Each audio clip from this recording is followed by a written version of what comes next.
Olá, boa tarde. Olá, amigos e amigas, boa tarde. O TN1 começa com a revolta de moradores do bairro Morrinhos, em Cariacica, onde pai e filho foram baleados em um assalto. O crime foi hoje de manhã, quando eles seguiam para o trabalho. Suzy Faria acompanhou tudo de perto, traz agora todos os detalhes pra gente. Boa tarde para você, Su. Boa tarde, Bruna, George e amigos do TN. Tudo aconteceu numa rua que já é conhecida da população ali de Cariacica pelos constantes assaltos do local. É a rua João Rodrigues Filho. Pai e filho viraram alvo de assaltantes. Na verdade, todo mundo que estiver num ponto de ônibus aí dessa rua vira alvo de assaltante. Foram baleados, mas uma notícia boa. O filho já se encontra em casa, teve alta, não corre risco de morte. E o pai, ele continua internado para poder retirar as balas que foi atingido aí nessa tentativa de latrocínio. A gente vai detalhar um pouco melhor isso, daqui a pouco eu continuo em contato com os parentes para atualizar todas as informações para você que nos assiste e que daqui a pouco vai acompanhar tudo com mais detalhes. Bruna e George. Valeu, Suzy, obrigado. Gente, agora imagens impressionantes de um atropelamento. A mulher foi atingida pelo carro quando atravessava a rua. Olha só, ela estava quase chegando na calçada quando o acidente aconteceu, tá? O carro joga a vítima para cima. A gente congelou a imagem porque é impressionante, mas daqui a pouquinho a gente traz mais detalhes para vocês. É isso aí, gente. A gente vai falar também da menina de 11 anos que ficou grávida depois de ser violentada pelo padrasto. Ela deve passar por um procedimento para interromper a gestação ainda hoje. A repórter Vanusa Santana traz as informações para a gente. Boa tarde, Vanusa. Muito boa tarde a vocês do estúdio, boa tarde a quem nos acompanha. Essa garotinha de 11 anos está aqui no Hospital Infantil, ela chegou cedo, acompanhada da mãe, da avó e também de uma prima. Ela realiza nesse momento vários exames, uma bateria de exames, justamente para saber se há condições de fazer esse procedimento aí que vai interromper a gravidez, que já chega aproximadamente na casa do 3º mês. Essa gravidez foi descoberta pela mãe nessa semana, ela foi estuprada e acabou engravidando do próprio padrasto, com quem ela convive há mais de 9 anos aproximadamente, porque ela conheceu o padrasto quando ela tinha 1 aninho de idade. Desde então, ela convivia ali. A mãe descobriu essa gravidez porque começou a perceber as mudanças no corpinho dela, que tem apenas 11 anos. A partir daí, ela correu atrás e acabou realizando o exame e viu que ela estava grávida. Daqui a pouquinho eu volto com mais informações sobre esse caso tão chocante. Combinado, Vanusa. Agora, olha só essa imagem que a gente vai mostrar agora. O ônibus bateu de frente com um poste na Avenida Maruípe, em Vitória. O trânsito, gente, precisou ser desviado. O motorista do coletivo do Transcol ficou ferido, foi socorrido pelos bombeiros. O trânsito ficou complicado nessa região hoje de manhã por conta desse acidente. Já já a gente traz os detalhes para vocês também.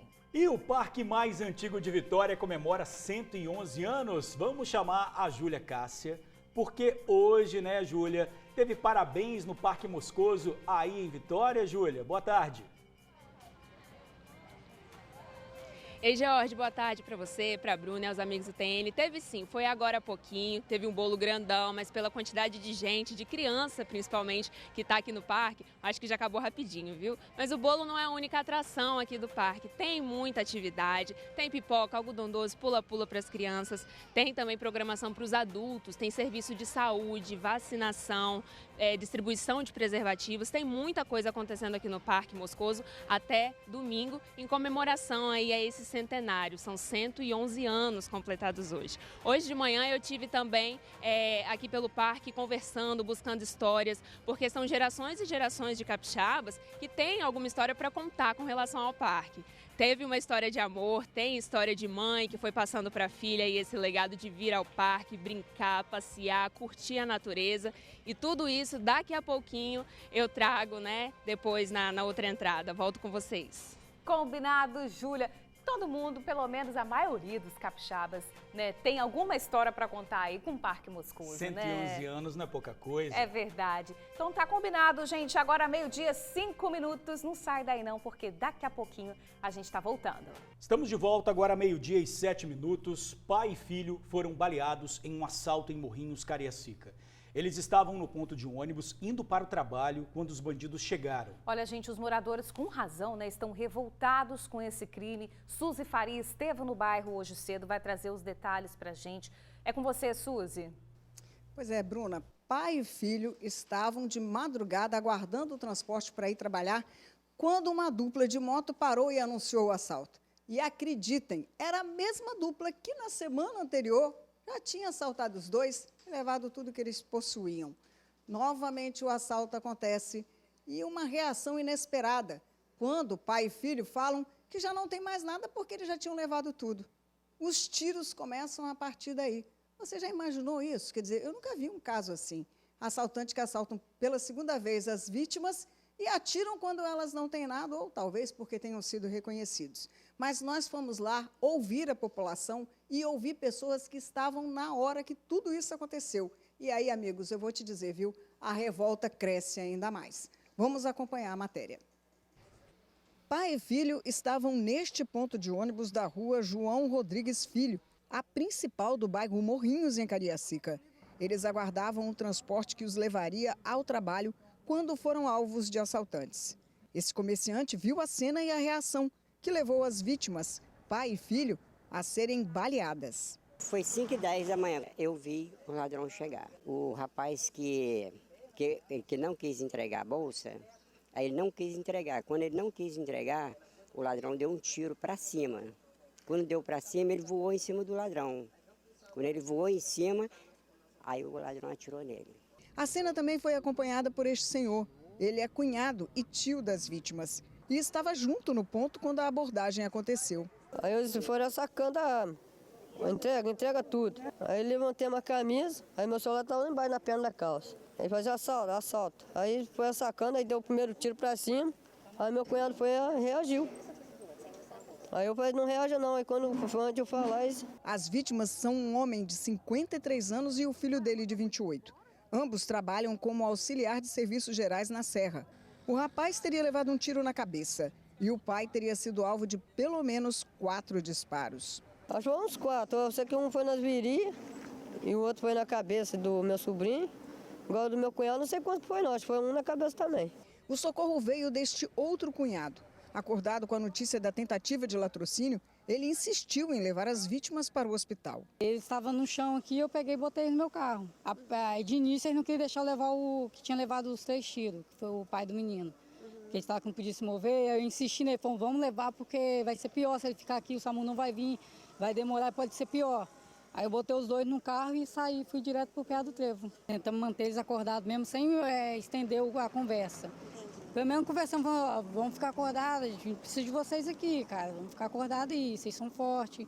E fui levando eles.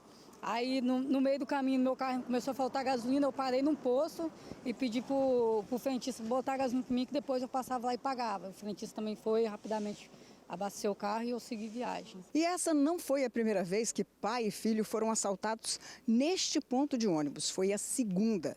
A primeira, semana passada.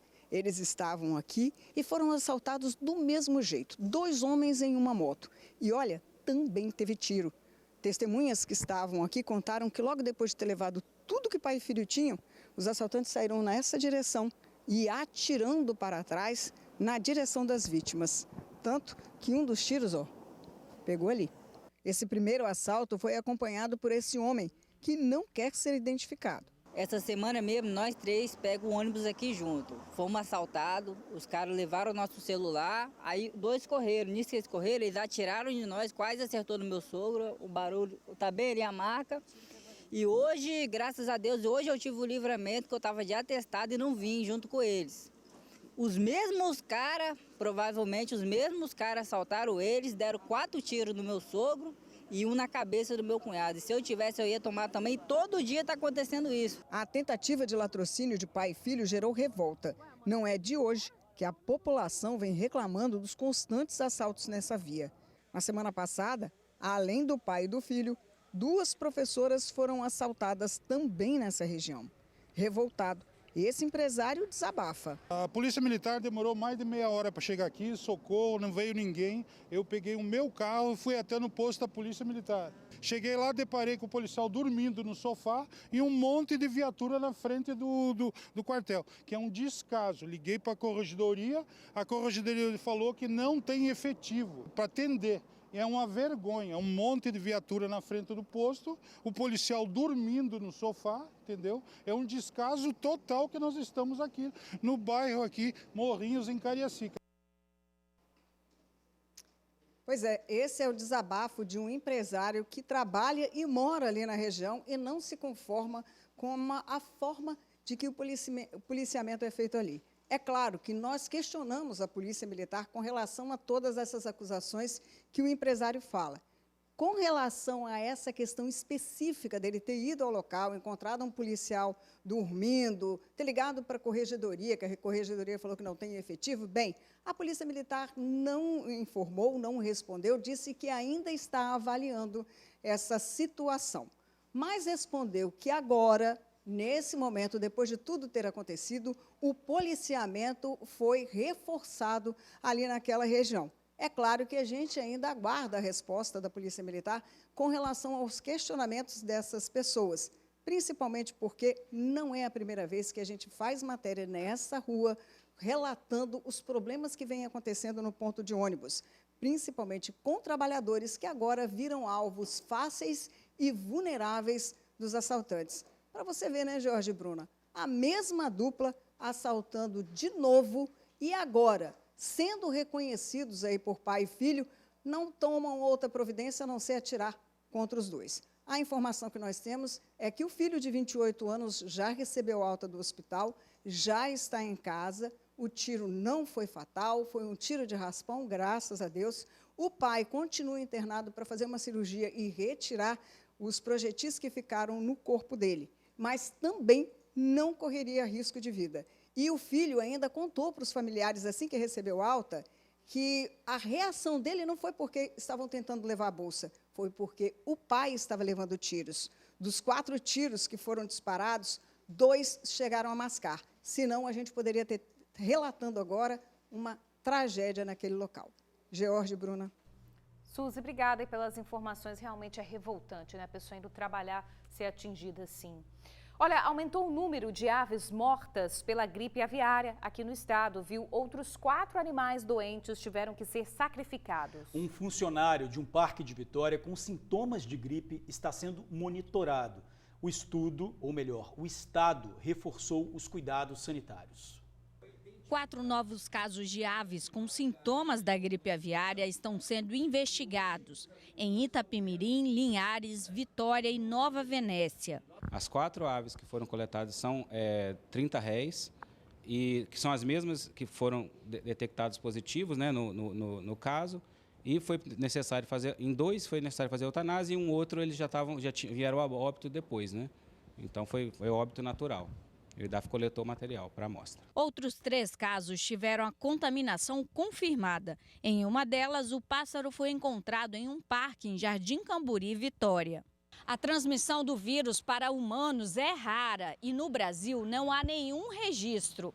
Aqui no Espírito Santo, uma pessoa é monitorada pela Secretaria de Saúde. É um homem de 61 anos que trabalha no parque onde foi encontrada uma ave doente e apresentava sintomas gripais. Apenas um estava suspeito com síndrome gripal, mas nas últimas 24 horas ele já se encontra assintomático. Então, nós vamos aguardar mais 24 horas para fazer a liberação deste paciente. A orientação é evitar qualquer contato com aves doentes. A população, quando encontrar, ela não deve tocar no animal, ela não deve entrar em contato com o animal direto, né, colocar a mão no animal, deve notificar imediatamente o IDAF ou os órgãos se for uma ave costeira na praia, ele deve notificar o PMP, né, que o PMP pode fazer esse recolhimento, ou o IDAF para poder proceder a vistoria até o local e fazer a coleta. A Secretaria de Agricultura planeja abrir um hospital de campanha para receber aves contaminadas. A Secretaria de Estado do Meio Ambiente, por meio do IEMA, está vendo o local que vai ser licenciado e apropriado para esses animais. Ou seja, por enquanto ainda há disponibilidade de alguns outros locais, e isso não tem sido um entrave. Mas à medida que aumentarem os casos, né, o governo do estado, por meio da Secretaria de Meio Ambiente, está promovendo isso. Um local que estamos chamando, né, de um hospital de campanha, de repente, para essas aves. Se o vírus chegar às granjas de produção em grande escala, pode prejudicar o abastecimento de carne de frango e ovos e até o comércio nacional e internacional. É um vírus de rápida transmissão. Já ficou claro, né, que há realmente uma possibilidade de transmissão nesse fluxo de aves migratórias. O passo adiante agora, além de continuar monitorando ao longo do litoral, né, o IDAF, né, vai trabalhar um pouco mais internamente, vendo se já está existindo algum tipo de transmissão, principalmente nesses aviários domésticos, pequenos criatórios de fundo de quintal. Pois é, importante dizer que aves infectadas não são usadas pela indústria de alimentos do Brasil, ou seja, os casos não afetam a segurança sanitária da carne de frango e os ovos vendidos. Olha, um ônibus bateu em um poste logo cedo em Vitória. O impacto foi tão forte que tirou o poste do lugar e destruiu a frente do coletivo. Suzy Faria tem os detalhes sobre o acidente. O acidente aconteceu por volta das 5h20 da madrugada. Foi na Avenida Maruípe, bem ao lado do Hospital Santa Rita. O impacto da colisão foi tão forte que a frente do veículo foi completamente destruída. O motorista não quis ser identificado. Ele estava sozinho e disse que desmaiou ao volante. Vindo dirigindo de lá para cá, apaguei, não sei o que aconteceu, apaguei. Fui ver, eu estava no porte já, me socorrendo, me sentaram no chão lá e... Quando fui ver, tinha acabado com nós já. Sem ferimentos aparentes, o motorista foi socorrido pelo Corpo de Bombeiros e levado para avaliação médica. Ele está trabalhando há 7 meses na empresa. A retirada do veículo daqui deve demorar um pouco. Isso porque os técnicos da concessionária de energia devem vir para resolver o seguinte problema. Olhem só, vejam como ficou a base do poste. Só depois que eles conseguirem assegurar que esse poste não despenque por completo, é que vai ser possível retirar o ônibus. Porque da forma como o acidente aconteceu, é o ônibus agora que sustenta o poste. Tinha alguém dentro do ônibus? Não, ninguém dentro do ônibus. Primeira viagem, eu estava indo trabalhar. Quando acordei, já estava no porte, já tinha acontecido acidente já.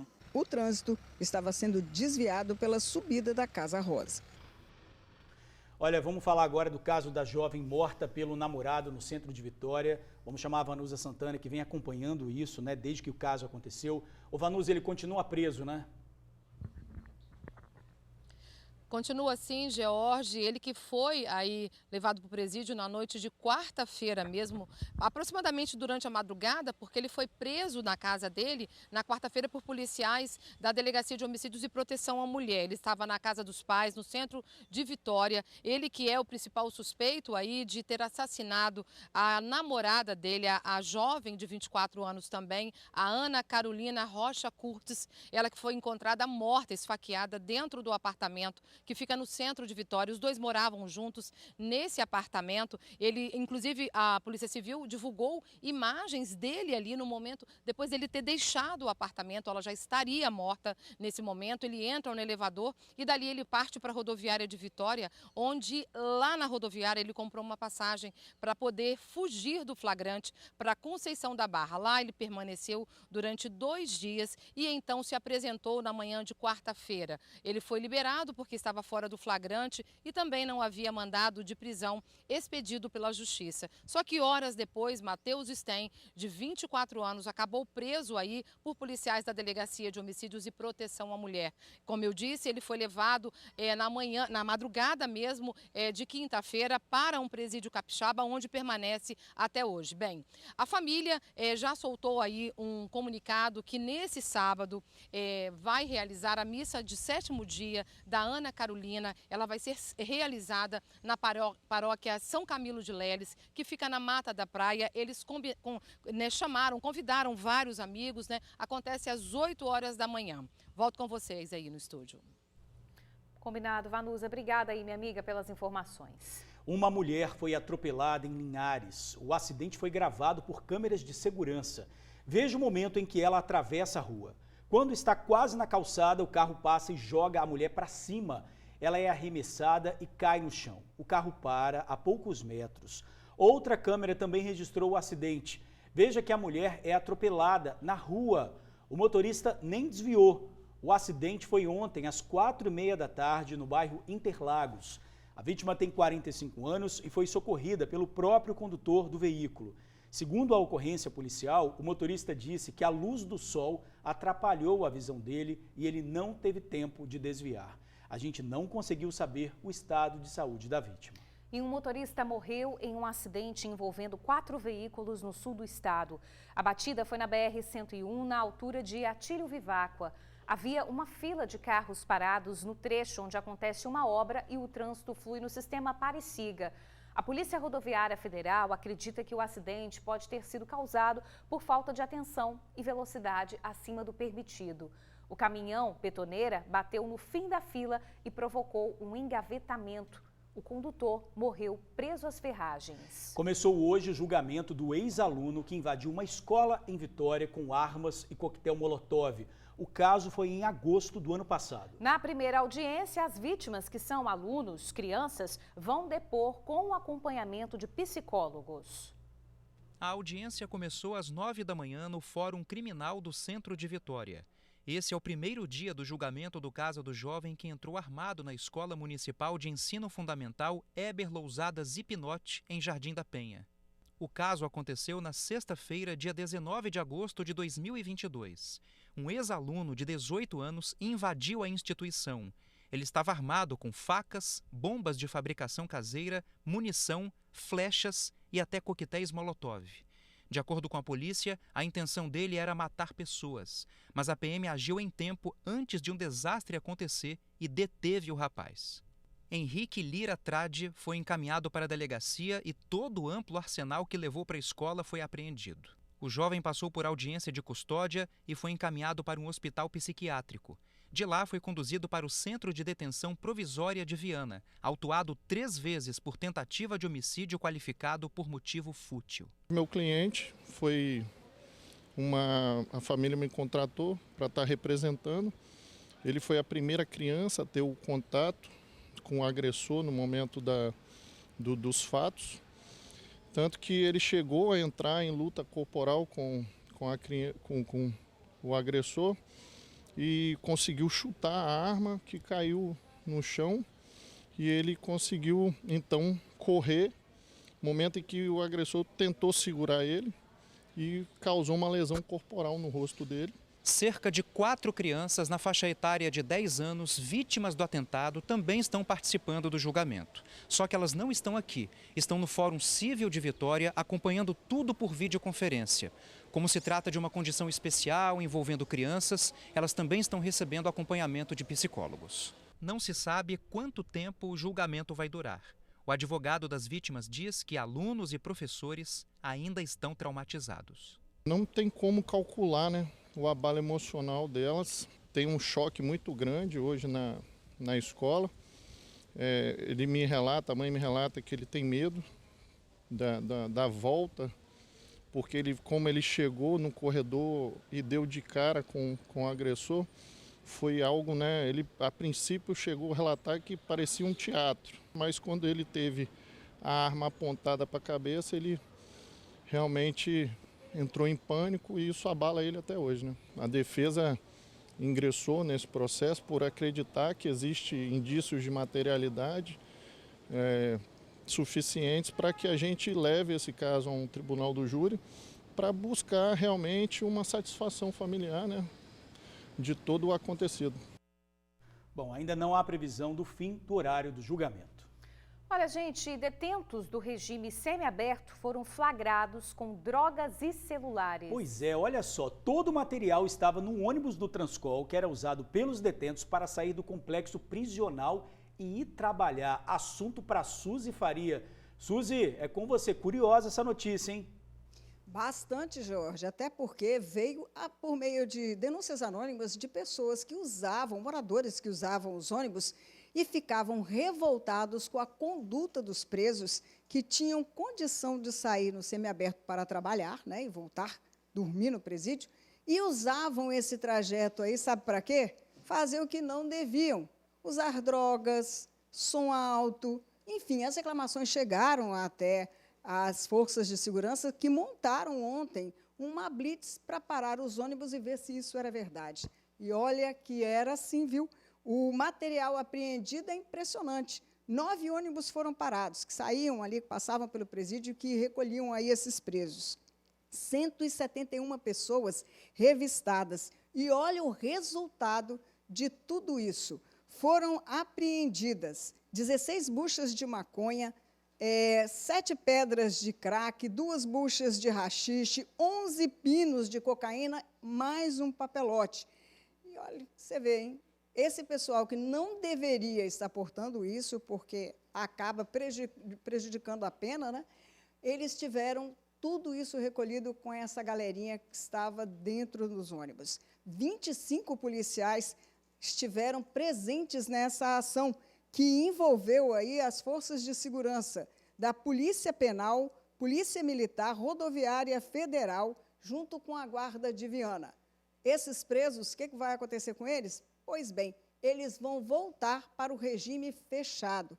Perdem o benefício que conseguiram de poder sair do presídio para trabalhar e retornam aí para ficar trancados dentro da cadeia. Qual é a solução dessa situação? Bem, um bom exemplo para que não se faça mais isso e dar um pouco de tranquilidade para os moradores que usam o transporte e que não precisam ficar à mercê desse tipo de situação. George, Bruna. Pois é, tanto se fala em ressocialização, estavam ali juntos com trabalhadores, né, que assim como eles estavam indo ali trabalhar também, mas usando o que não devia, fazendo o que não podia. De novo, né? De novo, né? Obrigada, Suzy, pelas informações. Olha, gente, a menina de 11 anos que ficou grávida depois de ser violentada pelo padrasto deve passar por um procedimento para interromper a gestação ainda hoje. A repórter Vanusa Santana traz as informações para a gente. Vanusa, e o padrasto dessa criança já foi preso?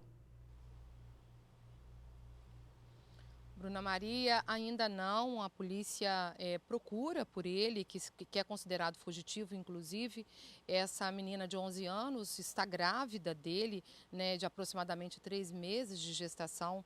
Ela que vivia com o padrasto e também com a mãe, conheceu o padrasto, ela tinha apenas 1 aninho de idade, passou ali a conviver dentro de casa com ele, acabou sendo estuprada e aí engravidou. Foram as mudanças no corpo dessa criança de 11 anos aí que levaram a mãe a acreditar que alguma coisa estava errada. A criança, ela conversou com a criança, fez um exame que comprovou a gestação e, enfim, e agora ela passa por esses procedimentos, esses exames, né, justamente para ver se há condições de fazer a interrupção.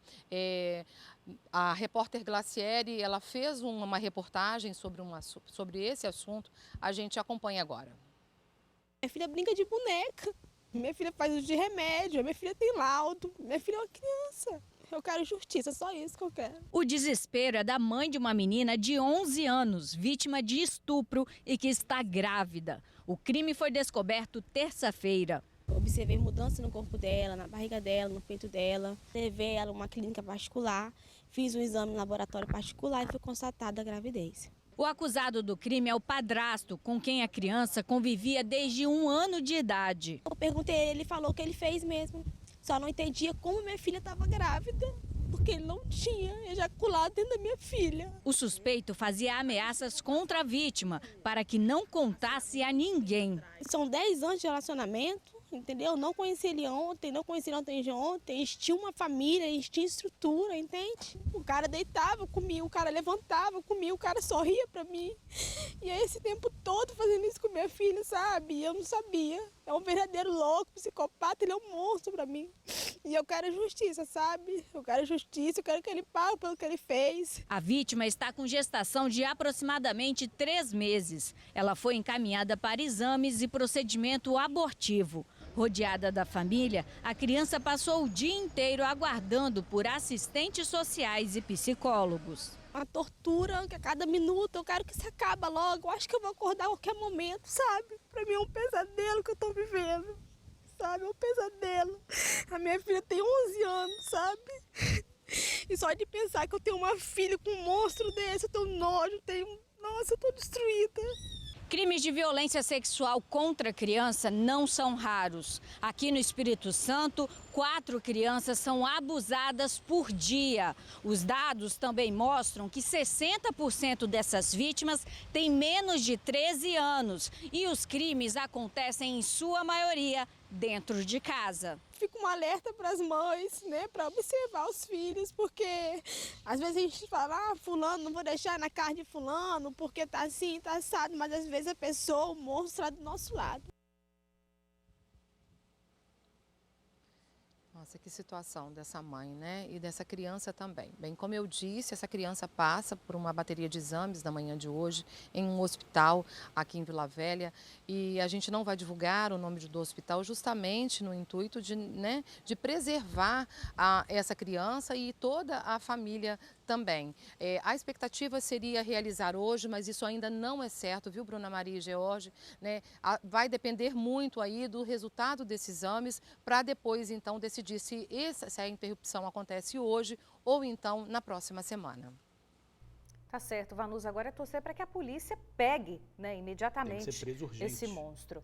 Olha só, a gente morreu a terceira vítima de um atentado que aconteceu no último sábado, no bairro Alecrim, em Vila Velha. Pois é, a vítima é um homem de 41 anos que trabalhava como entregador. Ele foi atingido com uma bala perdida quando entregava os panfletos. O entregador permanecia internado nesse hospital em Vitória desde o último sábado, quando foi baleado durante um atentado no bairro Alecrim, em Vila Velha. Johnny Eder tinha 41 anos, era morador do bairro, entregador de panfletos, trabalhava para muitos comércios em Alecrim. Portador de alteração cognitiva, o rapaz não tinha problemas para se relacionar. Passou a trabalhar desde cedo, conhecido e querido por todos. No dia em que foi baleado, o Johnny fazia o que mais gostava, entregava panfletos. Segundo testemunhas, ele rodava de bicicleta todo o bairro Alecrim. Extremamente inocente, não tinha maldade e muito menos noção de perigo. No dia em que foi ferido, ele passava em frente a uma boca de fumo. De dentro de um carro prata, homens armados atiraram várias vezes. Um dos disparos acertou a cabeça de Johnny.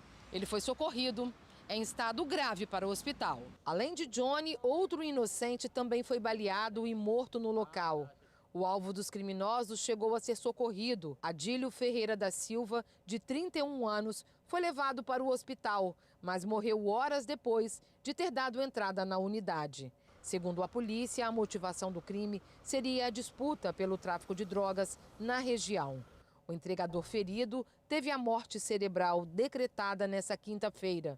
Num gesto de solidariedade, a família concordou com a doação dos órgãos. A captação foi feita na manhã de hoje. A gente pediu uma atualização desse caso à Polícia Civil, mas ainda a gente não teve retorno. É isso aí. Agora, o padre que atua na paróquia onde o Johnny ficava, sempre atuava também em Vila Velha, mandou um vídeo lamentando o ocorrido. Vamos ver. Johnny Eder Scopel é meu afilhado de Crisma. O conheço há mais de 30 anos, juntamente com sua família. E fica um vazio muito grande, porque trata-se de uma pessoa muito amada, muito querida, sempre comunicativa, alegre, pronta a servir. Vai fazer falta o Johnny em meio às nossas relações, às nossas comunidades. Ele sempre estava presente nos grandes eventos. Olha, vamos falar agora do caso Araceli Cabreira Sanches. A menina, a Araceli, foi brutalmente assassinada aos 8 anos em 1973. O crime prescreveu e ninguém foi punido. Pois é, a morte de Araceli ganhou tanta repercussão que se tornou a data que marca o combate ao abuso e à exploração sexual infantil.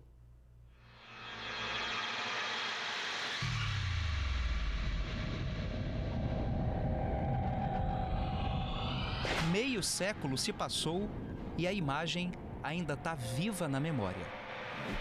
Toda vez que se toca nesse assunto, parece que eu revivo o momento do encontro, entendeu? Que não foi muito bonito, né? Foi uma coisa muito triste. Seu Ronaldo tinha apenas 15 anos de idade na época. Ele foi a primeira pessoa a encontrar o corpo da jovem Araceli Cabreira Sanches, de 8 anos. A tragédia ocorreu no dia 18 de maio de 1973. Araceli saiu da escola na Praia do Suá, em Vitória, e estava indo para casa na Serra quando desapareceu. Era por volta de 4 horas da tarde. Quando os restos mortais foram encontrados, já fazia 6 dias desde o desaparecimento. Araceli ficou 2 dias em cárcere privado. Segundo as investigações, ela foi drogada e estuprada. Por fim, carbonizada. O corpo foi abandonado nas imediações do Hospital Infantil de Vitória. Nesse dia que eu passei, eu vi muitos urubus assim, num determinado lugar, e eu suspeitei que tenha sido uns animais que tinham sumido lá de casa. Cheguei lá e me deparei com aquela cena. O corpo estava bem desfigurado. Estava um crânio sem carne alguma, só o crânio puro, uma bucha de cabelo e os braços e as pernas intactos. O caso ganhou repercussão no país inteiro. O inquérito apontou 3 suspeitos: Dante de Barros Michelini, o filho dele, Dante Brito Michelini, e Paulo Constantin Elau, membros de famílias influentes do Espírito Santo. 4 anos depois do crime, em 1977, foi feita a denúncia pelo Ministério Público. Em 1980, os 3 suspeitos foram condenados e absolvidos em 1991. Por fim, em 1993, o caso foi arquivado.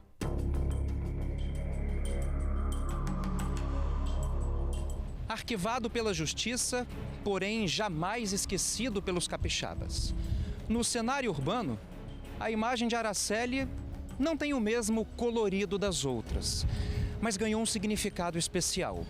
Virou símbolo da dor das famílias que sofrem com abuso de menores. Essa história virou livro também. O jornalista Felipe Quintino escreveu nas páginas da sua obra o resultado de 2 anos de pesquisa intensa. Colocou por escrito um episódio triste da história do Espírito Santo. Uma página que nunca pode ser virada. O caso Araceli é uma forma de a gente entender esse passado, 50 anos no Espírito Santo, mas compreender esse presente de ainda permanência de violências contra crianças e adolescentes. Então, como que a sociedade reage em relação a essa história? O que a gente pode fazer para que crimes como esse não terminem de forma de impunidade?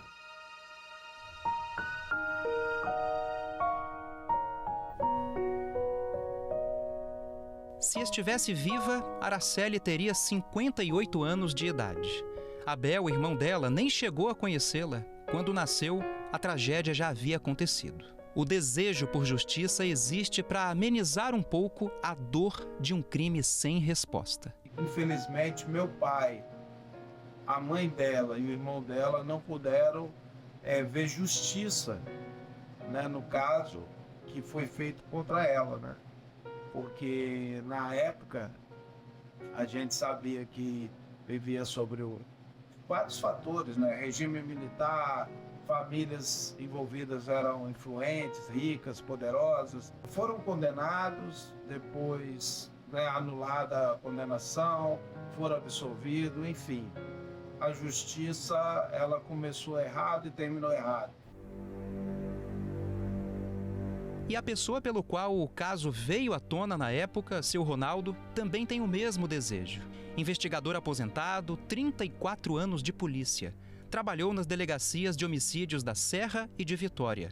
Solucionou todos os casos que investigou. Mas o primeiro crime com o qual se deparou 50 anos atrás, quando nem era policial, ainda não foi concluído. Um sentimento de impunidade, né? As pessoas que fizeram essa maldade estão impunes até hoje. Mas eu creio que eles não têm uma mente tranquila de lembrar que eles causaram aquilo.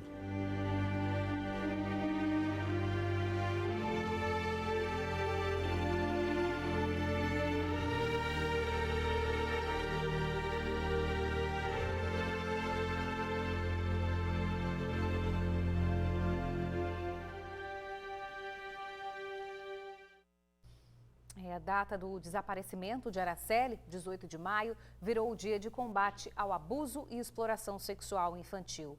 Todos os envolvidos negam a participação no crime. A Marinha fez um alerta de ressaca, gente. O mar está agitado e perigoso em algumas regiões. Em Guarapari, os guarda-vidas tiveram trabalho para retirar um homem que se afogava na Praia das Virtudes. O mar estava bastante mexido e as ondas fortes. Não foi fácil fazer esse resgate, tá? Apesar do sufoco, a vítima foi retirada da água em segurança. Mas fica aí claro o alerta, com a ressaca, um simples mergulho pode acabar em tragédia. Olha, tem festa no Parque Moscoso que comemora 111 anos. Pois é, Bruna, um parque que faz parte da história de muitos capixabas. Dos 111 anos que o Parque Moscoso completa hoje, 53 foram vividos pela Dona Maria. A carioca veio a passeio, se encantou por um capixaba e o parque foi palco para uma história de amor. Eu sou de Barra do Piraí, estado do Rio. Fiquei uns dias aí conheci um rapaz muito educado, fino, lindo. Aí nós sentamos no banquinho de madeira ali e ficamos conversando. E dali surgiu, né? Parece que a paisagem, a vista, a natureza deu força pra gente. E hoje, 53 anos juntos, eu aqui em Vitória. E são histórias que atravessam gerações. O parque fez parte da infância da Kátia e depois de virar mãe, passou isso para a filha Juliana. O primeiro filho dela já frequenta há 5 anos, até pratica esporte no Moscoso. E agora, essa pequena aí de apenas 15 dias de vida está dando continuidade ao legado. Desde os 7 anos de idade que eu vinha com a minha madrinha, os filhos dela, fazer piquenique todo final de semana. E fui passando, geração por geração, vinha para o parque para namorar, escondido. E foi. Juliana, a sua história aqui com o parque também começa desde pequenininha, sua mãe te trazia aqui, né? Sim, ela me trazia quando era pequena, saímos da Serra, Barcelona, e víamos para cá todo final de semana. O Parque Moscoso é o mais antigo da cidade de Vitória. Antes de se transformar neste espaço, aqui era tudo mato, quer dizer, água. É que essa área era formada por terrenos alagados pelas marés da Baía de Vitória. O local então foi aterrado, ganhou formas, contornos, jardins, um projeto de arquitetura, até se tornar esse oásis em meio à correria da metrópole. Qualquer cidade que queira dar qualidade de vida, tanto para quem mora quanto para quem visita a cidade, são essas áreas verdes, né? E você ter uma unidade que nem essa, que está fazendo hoje 111 anos, é mais do que um exemplo de qual o nível de investimento, de qual o comprometimento nosso com a área verde de Vitória, com a agenda verde de Vitória, a agenda de futuro aqui de Vitória. E para celebrar a história centenária desse parque, o dia começou com alongamento para entrar no pique. Teve apresentação do coral de alunos do município, teatro com fantoches e, é claro, para a festa ficar completa, não pode faltar o bolo. E não para por aí, viu? Tem muita programação rolando até domingo. Quem conheceu o parque pela primeira vez e já chegou em dia de festa, como é o caso da Milena, que veio de Colatina, já pensa em voltar novamente. É a primeira vez que eu venho aqui. Eu tô achando muito legal, muitas informações, muito educativo, as palestras, as coisas que eu estou aprendendo. Eu aprendi sobre pontos turísticos de Vitória. Pretendo voltar com a minha família, trazer todo mundo aqui para todo mundo ficar um pouco mais conectado com a natureza, mais lugar aberto. A gente tem que experimentar coisas novas sempre. Atravessa gerações, Muitas. né? Aproveitar o Parque Moscoso é muito bom. O prefeito de Vitória, gente, Lorenzo Pasolini, falou sobre essa data tão especial. Vamos ouvir.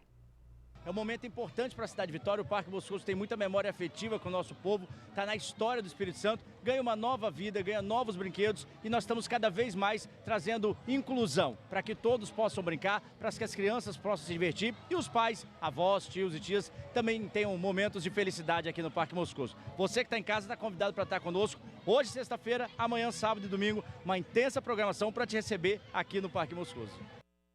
E vamos chamar a Júlia, que já está aparecendo aí. Júlia Cássia, espantando o mosquitinho. Tem um mosquitinho. Ô, Júlia, conta pra gente como é que tá essa comemoração aí, hein? Me pegaram no flagra, hein? George, Bruna, boa tarde para vocês novamente, aos amigos do TN. Pois é, né? A área verde tem dessas, né? O privilégio está aqui na sombra, ar puro. E tá rolando muita coisa aqui no Parque Moscoso. Por enquanto, durante o almoço, né? A galera deu uma dispersada, de manhã estava mais cheio. Mas durante a tarde promete, porque a programação vai até às 8 horas da noite. Eu falei para vocês antes que tinha programação em relação à saúde, e tem, viu, gente? Deixa eu conversar aqui com a Mônica, que é agente de saúde do Morro do Quadro, para ela mostrar o que ela está trazendo aqui, porque tem deixado muita gente de boca aberta, viu? Boa tarde, Mônica. Fala pra gente, açúcar, sal, gordura dos industrializados. Tá mostrando aí a real o que tem dentro desses pacotinhos, né? A nossa intenção é trazer para a população o que está por trás dessas guloseimas, né? A alimentação industrializada, que é a gordura, sal, o açúcar. Então, assim, poucas porções têm chamado muita atenção. Hoje foi um dia que impactou bastante as pessoas, pararam aqui para ver o nosso trabalho. Só um exemplo muito básico, o cookies é 3 biscoitinhos só a quantidade de sal, açúcar e óleo que tem. Então, a gente fala bem assim que essa quantidade que tem exatamente no Unici, dá para fazer uma comida inteira para uma família. Então é chamar mesmo a atenção, né, o que está por trás disso. Tá certo, Mônica, muito obrigada, viu? Fica aí o alerta, o que tem de invisível aí por trás, né, desses pacotes industrializados. E olha, gente, aqui do lado a gente vê que tem também o pessoal da saúde bucal, a galera da UF, está distribuindo kit de pasta de dente, escova, fio dental, tá ensinando as crianças também a como higienizar. Tem distribuição de preservativo, tem vacina da Covid, da influenza, aferição de pressão, vários serviços aqui no parque, né, que vão estar disponíveis aí até domingo. Hoje vai até 8 horas da noite. Então tá, olha que lindo aí, né, Júlia, lá direto do Parque Moscoso, programação linda até domingo, gente, imperdível, hein? Agora a Bruna Maria tem um recado pra gente. Não aguenta mais andar de busão e quer mudar de vida? Com o Capixaba Cap você consegue. Domingo no Capixaba Cap tem um Creta mais uma Honda Twister. É isso mesmo. Neste domingo no Capixaba Cap tem 5 mil no primeiro prêmio, 7 mil no segundo prêmio, 10 mil no terceiro prêmio e no quarto prêmio tem um Creta, uma Honda Twister. Isso mesmo. Carro e moto só no quarto prêmio e ainda tem 10 prêmios de R$1.000 no Giro da Sorte. Aponte o seu celular para esse QR Code aqui. Compre agora ou compre num ponto de revendas aí, pertinho de você. Lembre sempre de informar seu CPF e telefone quando for comprar seu título. É uma forma do Capixaba Cap te identificar mais rápido. Então presta atenção, tem carro e moto no quarto prêmio do Capixaba Cap. Garanta já a sua mudança de vida. Ao adquirir esse título, você pode contribuir com a Vitória Down. Capixaba Cap, custa pouco sonhar.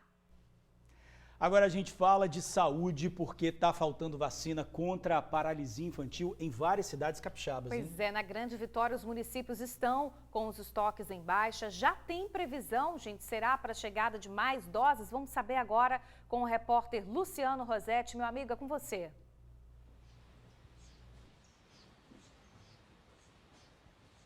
Pois é, Bruna, boa tarde para você, para o George, para os amigos que nos assistem. A Grande Vitória, o estado todo aqui está vivendo um drama, né? Pela falta da vacina contra a poliomielite. Só para vocês terem uma ideia, aqui na Grande Vitória, em Cariacica, o estoque está em baixa. A prefeitura informou isso para a gente. Já na Serra, em Vila Velha, não tem estoque. Aqui em Vitória, na capital, o estoque está baixo também, assim como em Cariacica. Mas segundo a Prefeitura de Vitória, a Secretaria de Saúde disse que dá para seguir, né, com a vacinação regular até a chegada de novas doses. Para falar sobre esse prazo dessas novas doses chegarem aqui no estado pelo Ministério da Saúde, né, estou aqui com Manuel Coutinho, que é coordenador do Programa Estadual de Imunizações. Primeira pergunta, já repassando, né, Manuel, a pergunta do estúdio. Tem previsão para essas novas doses chegarem? Boa tarde. O que nós estamos aguardando, o envio do Ministério dessas doses é da vacina oral, que são as gotinhas. A previsão é chegar a semana que vem. Mas é importante esclarecer à população que o esquema primário da poliomielite, da vacina contra a poliomielite, ocorre aos 2, aos 4 meses e aos 6 meses, que é a vacina intramuscular. Então nós temos a vacina em todas as salas de vacina do estado, que é a vacina intramuscular, que as pessoas, a família deve levar as crianças de 2 meses, de 4 meses e de 6 meses para receber a vacinação. Esse é chamado esquema primário. A vacina oral, a VOP, que é chamada, é a gotinha, né, que todo mundo conhece como as gotinhas. Ela é aplicada, né, aos 15 meses e até 4 anos, 11 meses e 29 dias. Então, são 2 reforços, aos 15 meses e aos 4 anos. Sendo que o esquema primário, como eu disse, as pessoas precisam procurar, nós temos em todas as salas, e que nós estamos aguardando a chegada do Ministério da Saúde, são as gotinhas, que já, inclusive, há previsão. Perfeito. E o percentual de pessoas vacinadas do público-alvo, qual é no momento? No momento, nós temos 82,9% de cobertura, o preconizado pelo Ministério é 95%. Nós precisamos que os pais levem as crianças nas salas de vacina, procurem os seus municípios, é lá na sala de vacina que acontece a vacinação. Vacina é segura, vacina salva vida. E poliomielite é uma doença, né, que pode matar. Então é importante nós vacinarmos as crianças para que elas estejam protegidas contra a poliomielite. São ações simples, vacina protege. É importante, então, estar atento ao cartão de vacinação, à caderneta de vacinação, procurar uma unidade de saúde e atualizar o esquema vacinal de todas as crianças, adolescentes, jovens e adultos. Perfeito. A gente acabou de falar com o Manuel Coutinho, que é coordenador do Programa Estadual de Imunizações. Então, como a gente ressaltou aqui, mais de 80% do público está vacinado e essas doses que estão faltando vão chegar na semana que vem. Volto com vocês, Bruna e George.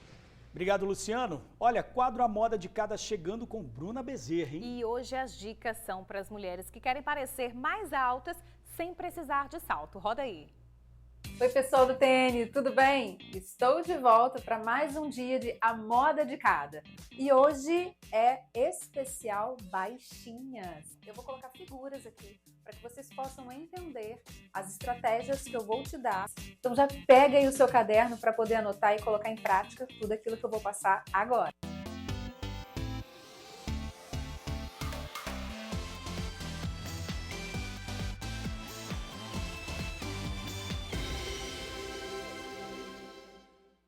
Use monocromático. Além deles serem sofisticados, elegantes, o monocromático ele ajuda a alongar. Vou te dar um exemplo, se não for pensando numa cor só, tá? Que é o monocromático. Se eu colocar uma blusa azul e uma calça verde, eu vou construir aí um look com 2 blocos de cor. Então dá aquela impressão que vai ficar um pouquinho mais achatada. Segunda estratégia, pernas à mostra. Lembrando que tem que ser aquele comprimento que não precisa ser tão exagerado e tão curtíssimo, tá, gente? Aí eu tô falando de short, mini saia. E quando você for colocar algum tipo de sapato, algum calçado, a sugestão vai para uma sandália que deixa mais o peito do pé à mostra, ou um sapato que deixa esse peito do pé à mostra. Por quê? Porque dá essa continuidade da perna, então te deixa mais alongado. Opa, baixinho também pode usar saia midi? Lógico que pode. Coloca aí 2 dedos abaixo do joelho, tá? E a estratégia vai sempre para o calçado. Eu vou falar especificamente da pantalona. Pode usar? Pode sim. Prefira tecidos mais fluidos, leves, que dá aquele movimento. E quando você for usar, preste atenção na barra da calça. Ela precisa tampar um pouco o sapato. Ah, e outra coisa, prefira calça, olha, cintura alta. Isso vai deixar você ainda mais alongado. E para fechar, uma super dica. Essa é para quem tem cabelão. Porque quem tem cabelo curto já deixa mais alongado, né? Prefira rabo de cavalo bem alto, ou se não até um coque bem alto assim. Por quê? Porque você traz todo o ponto focal aqui para cima. Então dá essa sensação de que você fica mais alongada. Eu espero que vocês tenham gostado. Coloque em prática. E toda vez que você for usar alguma dessa estratégia, gente, me marca no Instagram, porque eu quero ver como ficou. Eu vou amar. E olha que legal, você pode participar aqui comigo. É só mandar para o meu Instagram o que você quer que eu fale aqui no quadro A Moda de Cada. Por hoje é só. Semana que vem eu estou de volta. Ó, um beijo, fiquem com Deus e até lá, hein?